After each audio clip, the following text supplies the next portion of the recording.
لو دخلت كده على الاكونت بتاعك وحدثت الصفحه هتلاقي ان العدد بيزيد. يعني مثلا عندك المتابع ده كان من 48 ثانيه، اللي قبله كان من دقيقه، اللي قبله كان من دقيقتين، والعدد بيزيد معاك ده لو انت طلبت متابعين. السلام عليكم ورحمه الله، ازيكم يا شباب؟ الاخبار؟ ان شاء الله تكونوا بخير وباحسن حال. جبت لك النهارده طريقه تقدر من خلالها تزود متابعينك ولايكاتك ومشاهداتك وتعليقاتك على المنشورات العامه اللي على حسابك على انستجرام مجانا من غير ما تدفع اي فلوس خالص في طريقه النهارده.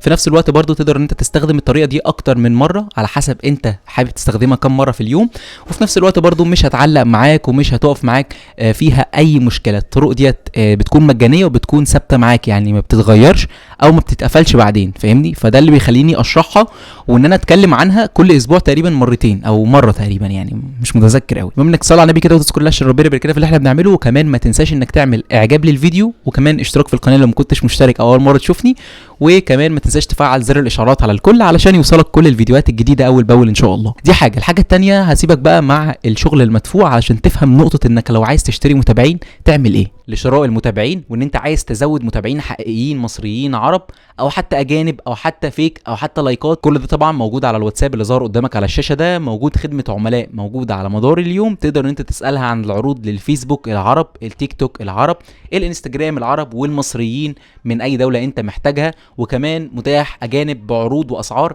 اللايكات بجميع انواعها اذا كانت عرب او اجانب مجانيه مع العروض. لاخواتنا اللي خارج مصر اللي بيصعب عليهم نقل الرقم من على الشاشه هسيب لكم اللينك في اول تعليق مثبت، بضغط زر واحده هتوديك مباشره على المحادثه. تواصل مع البنت او خدمه العملاء اللي موجوده على الواتساب، هتوضح لك كل العروض والاسعار وطريقه الدفع. قول لها بس ان انا جاي من القناه علشان تعمل معاك الواجب وزياده. وعلشان ما اطولش عليك يلا بينا نبدا فيديو النهارده. ما تنساش كومنت حلو عشان اظهرك الفيديو الجاي، ويلا بينا نبدا فيديو. اولا هندخل على الموقع اللي هتلاقيه برده في اول كومنت مثبت علشان انت ما تتوهش مني، تمام؟ ده الموقع بتاع النهارده، موقع شبيه لمواقع كتير جدا. هتقول لي يا بيدو طب ما الموقع ده انت شرحته قبل كده 20 مره. هقول لك ده مش نفس الموقع، هو موقع زيه نفس الواجهه، لان عندك تركيا كام مليون شخص ساكن فيها وكام الف واحد مطور مواقع زي دي، وعندهم الدومينات زي بعض، انت فاهمني؟ يعني الدومين ما بيختلفش عنده. غير هنا عندك الدومين ممكن تختاره وتعمل متجر بقى تعمل موقع هناك. المواقع اللي زي دي بتاخد منك الحساب وبتديك عدد متابعين، ده الشائع يعني في المواقع اللي زي كده.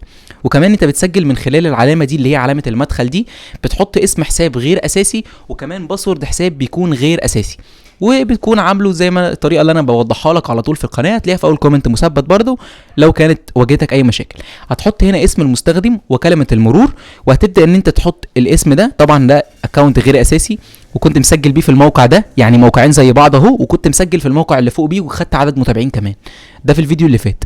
اوكي، هحط هنا اسم المستخدم وكلمه المرور بتاعه الاسم ده، تمام؟ وهبدا ان انا اضغط على كلمه تسجيل الدخول. ولازم تسجيل الدخول ده يكون انت كنت تكون متاكد، يعني تكتب الباسورد واليوزر نيم وتكون متاكد يعني عشان ما يعملكش اي مشكله، تمام؟ سجل معاك بكل سهوله. مديك برده 200 نقطه للفولو. الحاجه الارقام اللي قدامك دي مش عدد، يعني مش هيديك 200 متابع، لا مستحيل. هو هيديك من 20 ل 40 ل 50 متابع من خلال ال 200 نقطه دول. وكمان مديك 100 نقطه لللاف و25 للكومنت. كل ده انا بشرحه يعني، والموضوع سهل وبسيط ما فيهوش شرح، تمام؟ اسم المستخدم المراد الزياده ليه اللي انت عايز تزوده، بتخش على حسابك الرسمي على انستجرام، وبعد كده بتجيب اسم المستخدم او تعديل الملف. بعد كده بتجيب اسم المستخدم من خلال العلامه دي كده، تمام؟ بعد كده بتاخد النسخ ده كده نسخ، وبتبدا ان انت تحطه في الموقع اللي انت عايز تزوده من خلال العلامه دي، وتدوس على البحث عن المستخدم. يبقى انت كده سجلت بحسابك الغير اساسي وزودت لحسابك الاساسي. ما تسجلش بالاساسي يا شباب في المواقع دي، تمام؟ وهنا بتحط عدد النقاط كلها اللي موجوده قدامك. عندك 200 نقطه، بتضغط على يبدا وبتنتظر بقى معاه. خلال الكام ثانيه اللي هو هيعرضهم لك دلوقتي دول هيبعت لك العدد كله وزياده ان شاء الله. بس انت انتظر معاه حبه حلوين كده علشان يبعت لك العدد بتاعك بكل سهوله وبكل بساطه. في الكام ثانيه اللي احنا بنتكلم فيهم دول هتلاقي ان العدد بيوصلك على الحساب اللي انت حطيت فيه اسم المستخدم. لو دخلت كده على الاكونت بتاعك وحدثت الصفحه هتلاقي ان العدد بيزيد. يعني مثلا عندك المتابع ده كان من 48 ثانيه، اللي قبله كان من دقيقه، اللي قبله كان من دقيقتين، والعدد بيزيد معاك ده لو انت طلبت متابعين. فانت بتبدا تحدث الصفحه زي ما انت شايف كده لحد ما العدد بتاعك كله وكمان تنتظر داخل الموقع علشان يبعت لك كل الطلب اللي انت طلبته، تمام؟ تمام. طبعا هنا بتنتظر عشان الخطوه دي ما تطلعش منها، ما ينفعش انك تخرج اصلا من الموقع. تمام. ده بالنسبه لعدد النقاط الموجود هنا الخاص بالفولورز.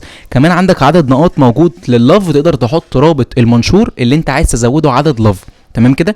يبقى انا كده علمتك ازاي تسجل بحساب غير اساسي، ازاي تزود لحسابك الاساسي، وفي نفس الوقت برضو تاخد عدد تفاعل من خلال عدد النقاط اللي موجود قدامك. ولما النقاط دي تخلص، لما العدد يتبعت لك، بتبدا تسجل خروج من العلامه دي وتسجل بحساب تاني، او تغير باسورد الحساب الوهمي عشان ما يحصلوش اي تغيير من المواقع اللي زي كده، وتسجل بيه بعد الساعه 12. هتلاقي برضو النقاط موجوده، وتزود مره تانية ومره ثالثه ومره 10. تمام. بس بتنتظر العدد بتاعك هنا كده لحد ما يوصل، وهو اوريدي اصلا خلاص وصل. وبس يا باشا، ده كان كل حاجه في فيديو النهارده والفيديوهات اللي فاتت. خليني اكلمك عن موقع فولورز شيب. ايه موقع فولورز شيب ده؟ تابع معايا الفيديو علشان تفهم الوضع ماشي ازاي. طريقه انشاء الحساب، بتدوس على انشاء حساب، وبعد كده بتختار الخانه دي بتاعت اسم المستخدم، بتكتب كل البيانات دي، وانا لست برنامج روبوت، وانشئ حساب بكل بساطه. ومن ثم بتبدا ان انت تسجل دخول بالحساب اللي انت انشاته على الموقع. من خلال كلمه فئه دي بتقدر انت تحصل التطبيق اللي انت عايز تزوده. مثلا احنا عايزين نزوده انستجرام مع ضمان، ونختار الخدمه دي هتكلفنا 52 سنت. طيب ازاي ان احنا نشحن الرصيد اصلا في الحساب؟ هتيجي هنا تضغط على الثلاث شرطات اللي فوق على الشمال، وهتيجي تضغط على اضافه الاموال، وهتيجي تختار طريقه الدفع المناسبه ليك. عندك كاش، فيزا، ماستر كارد، باي بال، فودافون كاش، يو اس دي تي، باير، بايونير، وبيرفكت ماني. انا عن نفسي هشحن عن طريق فودافون كاش. بحول الفلوس من خلال الرقم ده، وبعد ما احول واتاكد من التحويل ببدا اضغط على فتح تذكره، ومن خلال فتح التذكره دي ببعت رقمي اللي انا حولت منه، وببعت المبلغ، وببدا ان انا ااكد اليوزر نيم اللي انا حابب اضيف عليه الرصيد اللي انا محتاج ان انا اضيفه. مثلا الخدمه دي هنبدا ان احنا نحط لينك الاكونت المراد الزياده اليه، وليكن مثلا الاكونت ده. وهنا من خلال الكميه بتكتب مثلا 100 متابع. بعد ما تتم الزياده بيجي لك العدد بالشكل اللي حضراتكم شايفينه ده. كده فهمنا موقع المجاني والموقع المدفوع، وكمان الخدمات بتاعتي المدفوعه. لو كنت حابب تعرف اي حاجه هتلاقيها في اول كومنت مثبت. شكرا جدا على المشاهده والاهتمام، والسلام عليكم ورحمه الله وبركاته.